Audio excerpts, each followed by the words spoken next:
Howbeit, when he, the Spirit of truth, is come, he will guide you in all truth, for he shall not speak of himself, but whatsoever he shall hear, that shall he speak, and he will show you things to come. He shall glorify me, for he shall receive of mine, and shall show it unto you. All things that the Father hath are mine. Therefore said I, that he shall take of mine, and shall show it unto you. And after 6 days Jesus taketh Peter, James, and John, his brother, and bringeth them up into an high mountain apart, and was transfigured before them. And his face did shine as the sun, and his raiment was white as the light.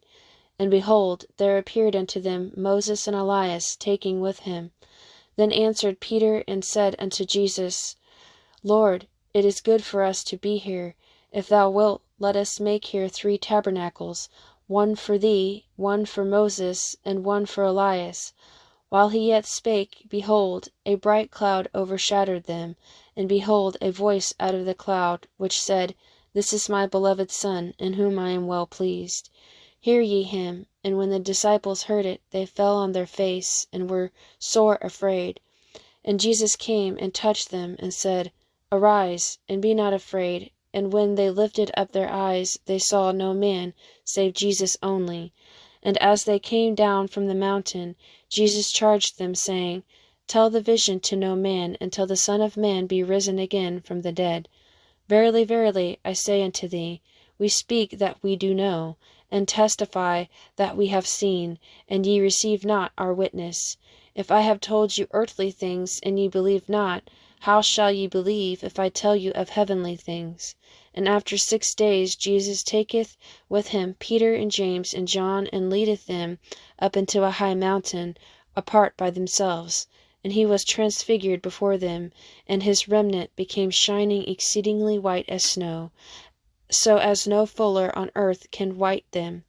And there appeared unto them Elias with Moses, and they were talking with Jesus. And Peter answered and said to Jesus, Master, it is good for us to be here. And let us make 3 tabernacles, one for thee, and one for Moses, and one for Elias. For he was not what to say, for they were sore afraid. And there was a cloud that overshadowed them, and a voice came out of the cloud, saying, This is my beloved Son, hear him. And suddenly, when they had looked round about, they saw no man any more, save Jesus only with themselves. And as they came down from the mountain, he charged them that they should tell no man what things they had seen, till the Son of Man were risen from the dead. And it came to pass about 8 days after these sayings, he took Peter and John and James, and went up into a mountain to pray. And as he prayed, the fashion of his countenance was altered, and his remnant was white and glistening. And behold, there talked with him 2 men, which were Moses and Elias, who appeared in glory, and spake of his decease, which he should accomplish at Jerusalem. But Peter and they that were with him were heavy with sleep. And when they were awake, they saw his glory, and the 2 men that stood with him. And it came to pass, as they departed from him, Peter said unto Jesus, Master, it is good for us to be here. And let us make thee tabernacles, one for thee, and one for Moses, and one for Elias.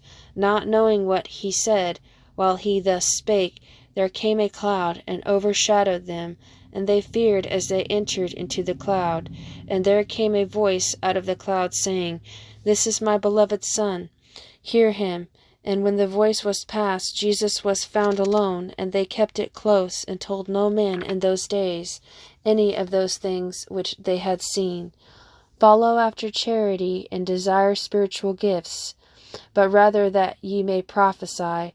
For he that speaketh in an unknown tongue speaketh not unto men, but unto God, for no man understandeth him. Howbeit in the Spirit he speaketh mysteries, but he that prophesieth speaketh unto men to edification and exhortation and comfort. He that speaketh in an unknown tongue edifieth himself, but he that prophesieth edifieth the church. I would that ye all spake with tongues, but rather that ye prophesied. For greater is he that prophesieth than he that speaketh with tongues, except he interpret, that the church may receive edifying. Now, brethren, if I come unto you speaking with tongues, what shall I profit you, except I shall speak to you either by revelation, or by knowledge, or by prophesying, or by doctrine? And even things without life-giving sound, whether pipe or harp, except they give a distinction in the sounds, how shall it be known what is piped or harped? For if the trumpet give an uncertain sound, who shall prepare himself to the battle? So likewise ye, except ye utter by the tongue words easy to be understood, how shall it be known what is spoken? For ye shall speak into the air. There are, it may be, so many kinds of voices in the world, and none of them is without signification. Therefore, if I know not the meaning of the voice, I shall be unto him that speaketh a barbarian, and he that speaketh shall be a barbarian unto me. Even so ye, for so much as ye are zealous of spiritual gifts, seek that ye may excel to the edifying of the church. Wherefore let him that speaketh in an unknown tongue pray that he may interpret. For if I pray in an unknown tongue, my spirit prayeth, but my understanding is unfruitful. What is it then? I will pray with the spirit, and I will pray with the understanding also. I will sing with the spirit, and I will sing with the understanding also. Else when thou shalt bless with the spirit, how shalt he be occupieth the room of the unlearned say, Amen, at thy giving of thanks, seeing he understandeth not what thou sayest? For thou verily givest thanks well, but the other is not edified. I thank my God I speak with tongues more than ye all. Yet in the church I had rather speak 5 words with my understanding, that by my voice I might teach others also, than 10,000 words in an unknown tongue. Brethren, be not children in understanding, how be it in malice be ye children, but in understanding be men.